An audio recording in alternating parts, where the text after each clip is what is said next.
I overheard my wife at a restaurant saying the most devastating thing about me to another man. She called me pathetic, boring, a walking ATM. She had no idea her husband was sitting 3 booths away, planning her complete destruction. My name is Preston Wells. I'm 45 years old, and I run a logistics company that employs 63 people across 3 states. For 20 years, I built something from nothing, started with 1 truck and a dream, ended up with a fleet that could move mountains if you paid the freight costs. I thought I was building security for my family. Turns out I was just building a target on my back. My wife Claudia and I have been married 18 years. We have 2 kids, Daniel, who's 17 and getting ready for college applications, and Iris, our 14-year-old daughter who still thinks her old man hung the moon. At least, I hope she still thinks that after everything that's about to unfold. The night everything fell apart started like any other business dinner. I was at Romano's, this upscale Italian place downtown, trying to close a deal with a potential client from Memphis. Big contract, worth about $2 million in annual revenue if I could land it. I was sitting in the back corner booth, the kind with high backs that make you feel like you're in your own private world. That's when I heard her voice. Claudia was 3 booths behind me, and I almost didn't recognize the laugh at first. It was different, sharper, more alive than anything I'd heard from her in months. My first thought was surprise. She'd told me she was having dinner with her college friend Sarah, catching up on old times. But this didn't sound like catching up with girlfriends. Then I heard her say my name, and something in my chest went cold. Preston's so predictable, it's actually painful, she was saying, her voice carrying that tone she used when she thought she was being clever. He thinks providing for the family makes him some kind of hero, like writing checks is the same as being a real man. I should have gotten up right then. Should have walked over and confronted whatever this was. Instead, I sat frozen, my client across from me asking about delivery timelines while my world started spinning off its axis. He's got no fire left, Dwight, Claudia continued, and hearing another man's name hit me like a freight truck. No passion, no spontaneity. Just work, work, work, and those boring stories about trucking routes and warehouse efficiency. God, sometimes I feel like I'm married to a calculator. The man's voice was deeper, confident in a way that made my jaw tighten. So why stay? You're only 43, Claudia. You've got time to start over. Money, she said simply, and I swear I heard her shrug. Preston's built a nice little empire, and once Daniel graduates and goes to college, I won't feel guilty about taking half of it. Dwight, this is the worst thing I've probably ever said about anyone, but my husband is basically just a financial safety net at this point. I'm counting down the days until I can cash out. That's when I knew I just overheard the worst thing my wife had ever said about me. And in that moment, sitting in that restaurant booth with my client still talking about shipping schedules, I made a decision that would change everything. She'd never see me coming. I somehow managed to finish the business dinner. Don't ask me how. My mind was spinning like a broken compass, but my mouth kept moving on autopilot. The client from Memphis shook my hand, said he'd have an answer by Friday, and walked out none the wiser that he'd just witnessed a man's world implode in real time. Claudia was still at her table when I stood up, her back to me. She was leaning forward, laughing at something this Dwight character was saying. Even from behind, I could see the body language, the way she touched her neck, played with her hair. This wasn't catching up with an old friend. This was a woman on a date. I paid my bill and walked past her table on my way out. Got a good look at him. Mid-40s, athletic build, expensive suit. The kind of guy who probably drove a BMW and talked about his CrossFit routine at parties. Everything I wasn't, apparently. Neither of them noticed me. Why would they? According to my wife, I was just a walking ATM with no personality. I sat in my truck in the parking lot for 20 minutes, watching through the restaurant windows. They ordered dessert. She fed him a bite of tiramisu. He reached across and squeezed her hand. Normal couple stuff, except she was my wife, and he definitely wasn't me. My phone buzzed with a text from Claudia. Running late with Sarah. Don't wait up. Love you. Love you. 2 words that used to mean everything, now feeling like counterfeit bills in my pocket. I drove home in a daze, muscle memory guiding me through familiar streets while my brain tried to process what I'd witnessed. Daniel was in his room doing homework, music leaking through his closed door. Iris was asleep, her face peaceful in the hallway nightlight's glow. These kids, our kids, had no idea their mother was planning to blow up their lives for a midlife crisis and a bigger bank account. I poured myself 3 fingers of whiskey and sat in my home office, staring at family photos on the wall. Our wedding day, vacations, Christmas mornings. All of it suddenly felt like elaborate theater, with me as the only one who didn't know he was performing.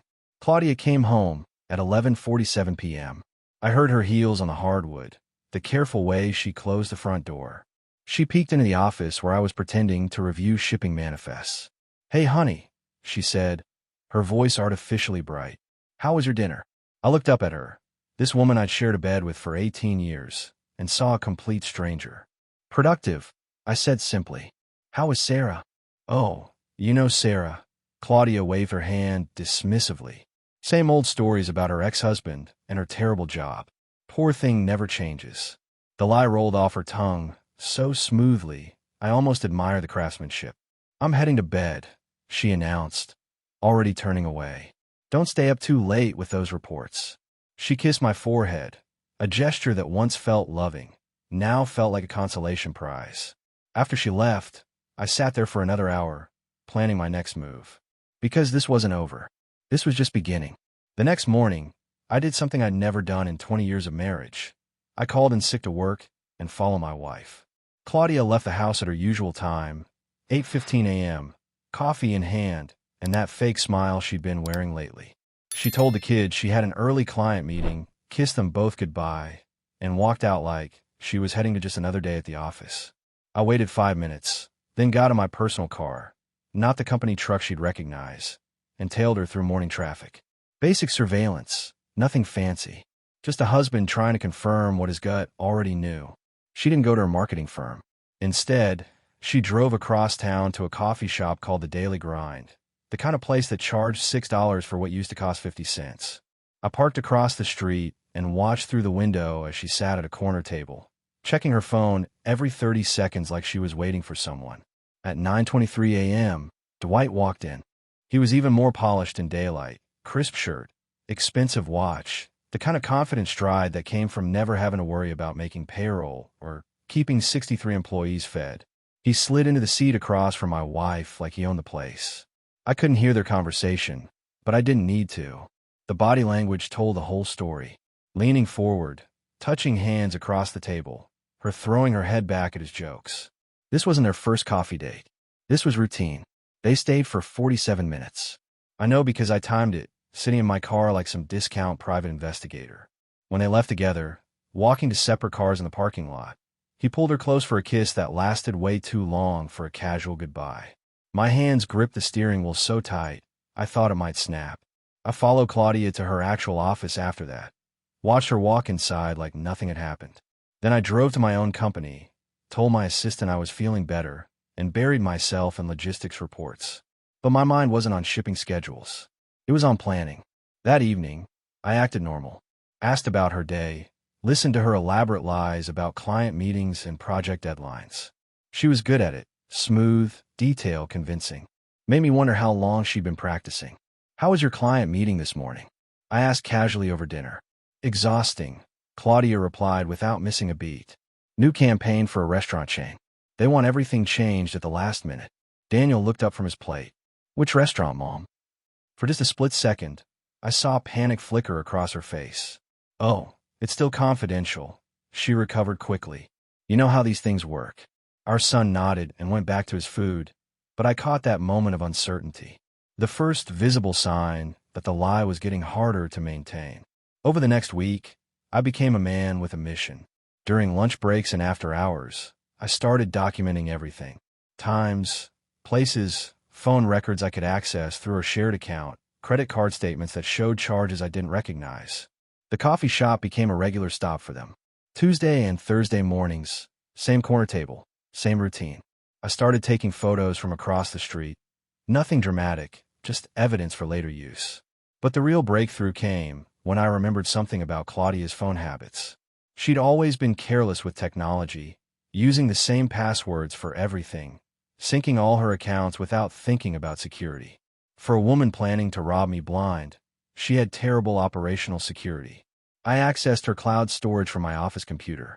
What I found that made my stomach turn. Hundreds of text messages between her and Dwight going back 8 months. Photos I never wanted to see. But worse than the intimate stuff were the conversations about me, about our marriage, about their plans. Preston works such long hours, he doesn't notice anything. She'd written 3 weeks ago. I could probably move in with you, and he'd think I was just staying late at the office. His response, not yet. Wait until after the holidays. Let the kids have one more normal Christmas before you blow up their world. One more normal Christmas. Like our family was a business they were planning to liquidate after the fiscal year ended. The most damaging messages were recent, from just 2 days after I'd overheard them at the restaurant. He seemed suspicious last night, Claudia had texted. Asked more questions than usual about my day. Maybe he's finally waking up, Dwight replied. We might need to accelerate our timeline. No, she'd written back. Preston's too trusting. Always has been. I could tell him the sky was green, and he'd ask what shade. We stick to the plan. Daniel graduates in May. Then we make our move. Make our move. Like divorcing me was a chess game, and I was too stupid to see the board. I printed everything. Made copies. Stored them in a safety deposit box I opened at a bank across town. Then I called the best divorce attorney in the state, a woman named Rebecca Martinez who had a reputation for protecting men's assets when their marriages went south. Mr. Wells, she said after reviewing my evidence, your wife has made several critical errors. First, she documented everything. Second, she's planning to wait, which gives us time to protect your interests. And third, she's underestimating you. What's our next move? I asked. Rebecca smiled. We're going to make sure that when she tries to take half of everything you've built, she walks away with nothing but regret. The hardest conversation of my life happened on a Saturday morning in November. I'd asked Quentin Hayes, Claudia's brother, to meet me for coffee. Not at the Daily Grind. That place was contaminated now, but at a small diner on the outskirts of town where nobody knew us. Quentin was a family therapist, 3 years younger than Claudia, but infinitely wiser about human nature. He'd always been the reasonable one in her family, the person who called out bad behavior regardless of blood relations. Preston, he said as we settled into a corner booth. You look like hell. What's going on?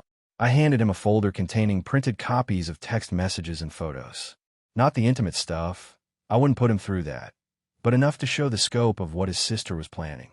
He read through everything in silence, his expression growing darker with each page. When he finished, he set the papers down and rubbed his face with both hands. How long have you known? Quentin asked finally. 2 weeks, I said. I've been documenting everything since then. Jesus, Preston, I'm so sorry. He shook his head. I knew something was off with Claudia lately. She's been different at family gatherings, distracted, secretive. But I never imagined this. The kids don't know yet, I said. I'm not sure how to tell them. Quentin leaned forward. Let me help with that. Daniel and Iris are going to need professional support through this, and they're going to need to understand that none of this is their fault. We spend the next hour planning. Quentin would gradually prepare the kids for difficult news without revealing specifics. He'd also help me identify the right moment to have the conversation. Most importantly, he agreed to serve as a character witness when this inevitably went to court. There's something else, I said as we prepare to leave. I need to secure my business assets before Claudia realizes what's happening. What do you mean? She's planning to take half of everything I've built, I explained. But the company has 63 employees who depend on those paychecks. I won't let her greed destroy their livelihoods. That afternoon, I met with my business attorney and accountant. We restructured the company ownership, moving my personal shares into a trust that protected them from divorce proceedings. It was completely legal business protection strategies that should have been in place years ago. By Monday morning, my logistics company was bulletproof. Claudia could try to claim half of everything, but she'd find out the hard way that everything was now much smaller than she'd calculated. The irony wasn't lost on me. For years, she'd complained that I spent too much time focused on business. Now, that business focus was going to be her downfall. 3 weeks after discovering the truth, I made the decision that would change everything. It was a Tuesday morning, and Claudia was getting ready for another client meeting, which I now knew was code for breakfast with Dwight. She was humming in the bathroom, applying makeup with the kind of care she hadn't shown for me in months. Happy, content, completely unaware that her world was about to collapse. I'll be late tonight, she called out. not even looking at me. Big presentation for the restaurant chain. Might not be home until after 10. The restaurant chain that didn't exist. The presentation that was actually a dinner date with her boyfriend. No problem, I said calmly. I've got some late meetings myself. After she left, I sat in my truck in the driveway for a full 10 minutes, thinking about the phone call I was about to make. Once I did this, there was no going back. No reconciliation, no counseling, no working through her problems. This was a nuclear option, but she'd already chosen nuclear when she decided I was nothing more than a paycheck with legs. I called Rebecca Martinez. I'm ready to file, I told her. Are you sure, Mr. Wells? Once we serve her, she'll know you've been investigating. I'm sure, I said, and I want her served at her office, in front of her colleagues. I want everyone to know exactly who she really is. That can be arranged, Rebecca said. We'll have the papers ready by Thursday. That evening, I did something I hadn't done in months. I cooked dinner for my family. Real dinner, not takeout or something from the freezer. Grilled steaks, roasted vegetables, mashed potatoes from scratch. Daniel raised an eyebrow when he saw the spread. What's the occasion, Dad? He asked. Can't a man cook for his family without an occasion? I replied, but the truth was more complicated. This might be one of our last normal dinners together, and I wanted it to be memorable for the right reasons. Claudia came home at 10:47 p.m., claiming the presentation had run long. She barely touched the plate I'd kept warm for her, too busy checking her phone and smiling at messages I knew weren't from clients. This looks wonderful, she said, but her tone was distracted, obligatory. Sorry I missed dinner with everyone. Don't worry about it, I said, watching her scroll through what were undoubtedly sweet nothings from Dwight. There will be plenty of opportunities for family dinners in the future. She looked up at me then, maybe catching something in my tone, but I kept my expression neutral. Let her wonder. Let her think she was still in control of the situation. After 20 years of marriage, I'd become invisible to her. But invisible men see everything, and what I'd seen was going to destroy her carefully constructed fantasy. Thursday couldn't come soon enough. I was ready for her to finally see me again. The process server delivered the divorce papers to Claudia's office at 2:15 p.m. on a Thursday afternoon. I know the exact time because Rebecca called me immediately afterward. It's done, she said simply. Your wife has been served. I was sitting in my truck outside Daniel's school, waiting for his basketball practice to end, when my phone started ringing. Claudia's name flashed on the screen. I let it go to voicemail. Then she called again, and again. By the time Daniel jogged out to the parking lot, sweaty and exhausted from practice, I had 7 missed calls and a string of increasingly frantic text messages. Where are you? Call me now. What the hell is this? You can't just disappear and ambush me like this. Daniel climbed into the passenger seat, glancing at my phone as another call came through. Mom's really trying to reach you, he observed. Yeah, I said, turning off the phone completely. We'll talk to her at home. The drive back was tense.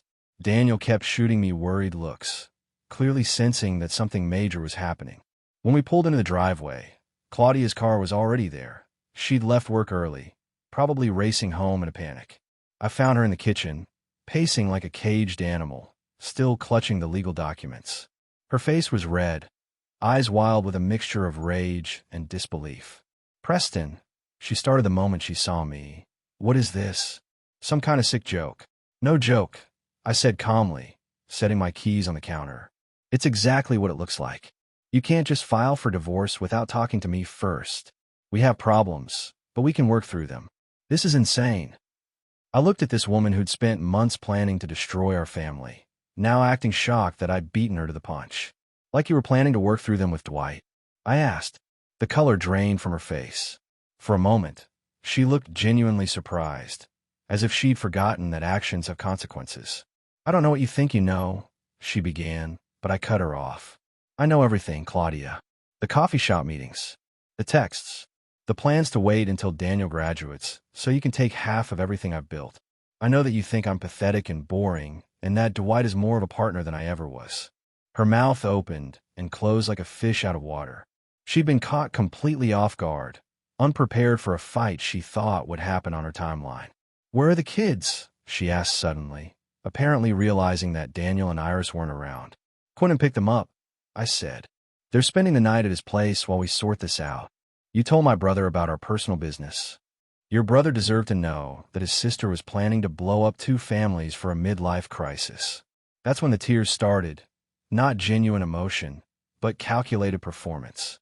The same routine she'd probably used to manipulate me for years.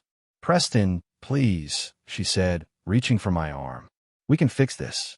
I made a mistake, but we can get through it together. I stepped back, avoiding her touch. No, Claudia, we can't. Because this wasn't a mistake. This was a plan. And now I have my own plan. For the first time in our marriage, she looked at me with something resembling respect. Not love, not affection, but the recognition that she was no longer dealing with the pushover she'd married. She'll never see me the same way again, I thought, watching her process the reality of her situation. And honestly, that felt exactly right.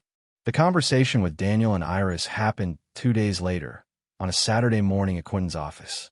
I'd wanted neutral ground, somewhere safe where they could process their emotions without feeling trapped. Daniel sat in the chair closest to me, 17 years old, and trying to act like an adult, even though I could see the scared kid underneath. Iris curled up on the couch, 14 and still young enough to hope this was all some terrible misunderstanding. Kids, I began, your Uncle Quentin and I need to tell you some things about what's been happening with your mom and me. Are you getting divorced? Daniel asked bluntly. He'd always been direct, a trait I'd encouraged. Now it was both helpful and heartbreaking. Yes, I said. We are. Iris made a small sound, somewhere between a gasp and a sob. Quentin moved closer to her, offering silent support. Why? She asked. I thought everything was okay. This was the moment I'd been dreading. How do you explain betrayal to a 14-year-old without destroying her relationship with her mother? Sometimes adults make choices that hurt the people they love. I said carefully, your mom has been seeing someone else, making plans that didn't include keeping our family together. Daniel's jaw tightened. For how long? Several months, I admitted. I knew something was wrong, he said quietly. She's been different, distracted, and she's been lying about where she goes.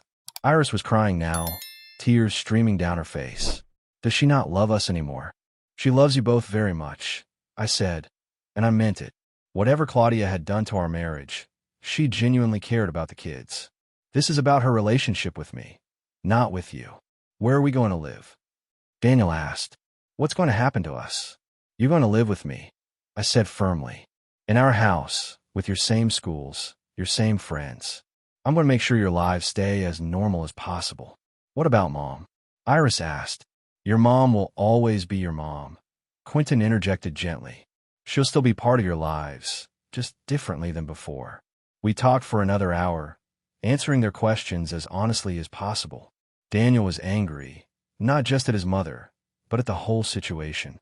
Iris was confused and hurt, struggling to understand how the family she trusted could fall apart so suddenly.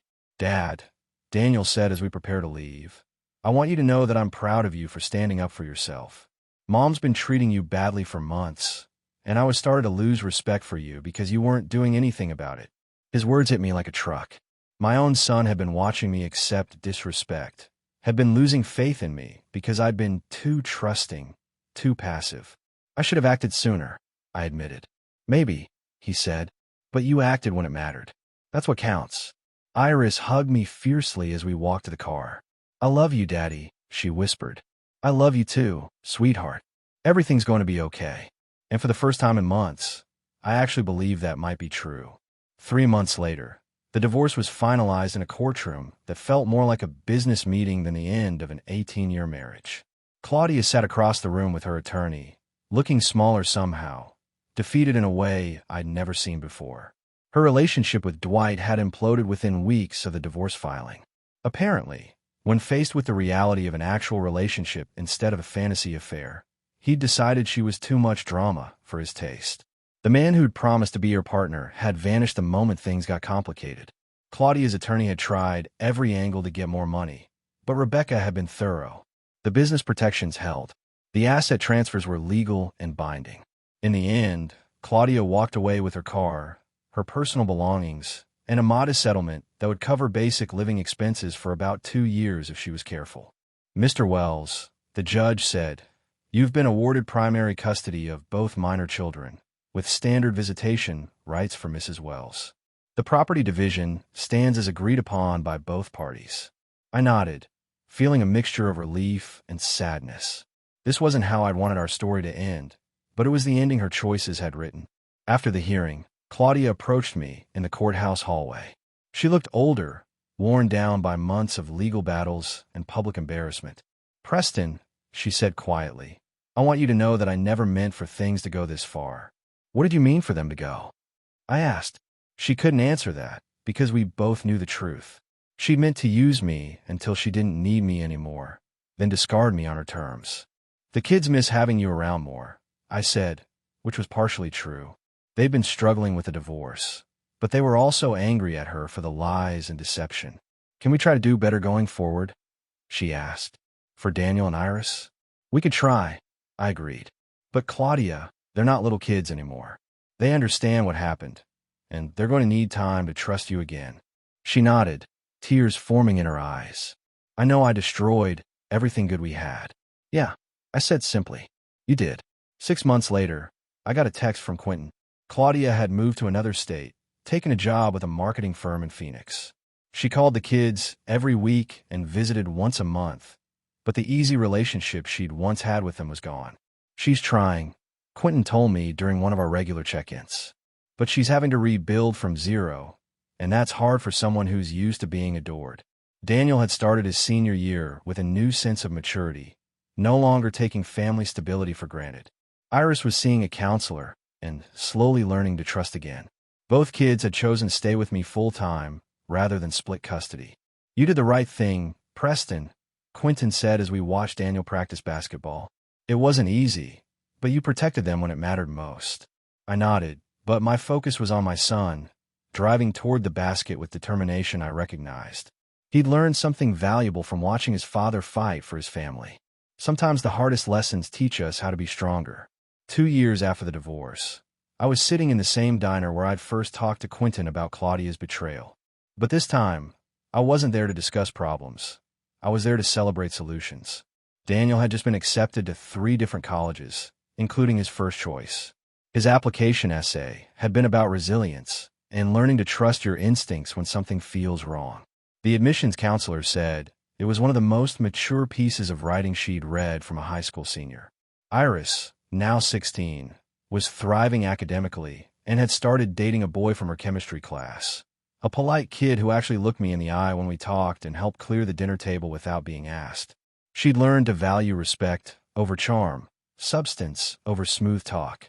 My logistics company had expanded to 5 states, partly because I'd thrown myself into work during the worst months of the divorce, but mostly because protecting the business had forced me to innovate in ways that made us more competitive. "You know what I'm proudest of?" Quentin asked over coffee. "The kids never saw you lose control. Even when everything was falling apart, you stayed focused on being their father." There were nights I wanted to fall apart, I admitted. When I'd sit in my truck after following Claudia to another secret meeting, I felt like everything I believed about my life was a lie. "But you didn't fall apart. You got angry, then you got strategic." That was true. The anger had been fuel, not destruction. It had powered me through months of legal proceedings, difficult conversations, and the slow process of rebuilding our family structure. Claudia still lived in Phoenix. She found a new boyfriend, an accountant who seemed stable and kind. The kids had met him during their last visit, and both reported that he treated their mother well and didn't try to replace me as their father. "She seems happier," Iris had told me after that trip. "More like the mom I remember from when I was little." "That's good," I'd replied, and meant it. Whatever anger I'd carried toward Claudia had long since burned out, replaced by indifference and a determination to focus on the future rather than the past. Last month, I'd started dating someone new, a woman named Sarah who ran a small business consulting firm. She was divorced too, with a teenage daughter of her own. We'd met at a Chamber of Commerce event, bonded over stories about the challenges of single parenting, and discovered we had more in common than either of us expected. "She's different from Mom," Daniel had observed after meeting Sarah for the first time. "More direct, less dramatic. Is that good or bad?" I'd asked. "Definitely good," he'd said without hesitation. "Drama is overrated." Iris agreed. "Sarah treats you like an equal," she told me. "Mom always acted like she was doing you a favor by being married to you." Out of the mouths of babes. As I drove home from the diner that afternoon, I reflected on how much had changed since that night. I'd overheard the worst thing my wife had ever said about me. Back then, I thought my world was ending. Turned out it was just beginning. The house felt peaceful as I pulled into the driveway. Daniel's car was there. He'd driven himself home from a college visit. Iris's bike was leaning against the garage door, meaning she was probably inside doing homework. My family was smaller now, but it was also stronger, built on truth instead of lies, respect instead of convenience, and love that didn't require anyone to pretend to be someone they weren't. I'd learned something valuable in that restaurant booth 2 years ago.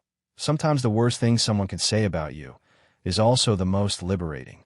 Because once you know where you really stand, you can finally decide where you want to go.